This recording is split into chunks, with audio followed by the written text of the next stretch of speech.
welcome back to my channel, and today I'm going to be showing you how you can watch shows/movies when you're playing Roblox. So first, join the game that you want to join. Okay, yeah. My friend on the line is Mahalia. So once you're in your game, you want to go to the movie or show you want. Then push this button up here. And then push this, and then go into your game. And then the web thing will pop up, and then you can play it and the audio will play. It's really cool. I use it a lot to watch Sonic X. Okay, I hope this was helpful. And wait. Mine's a bit glitchy.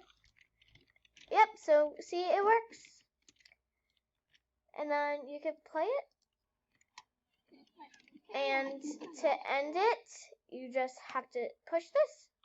Okay, hope this was useful. Thank you.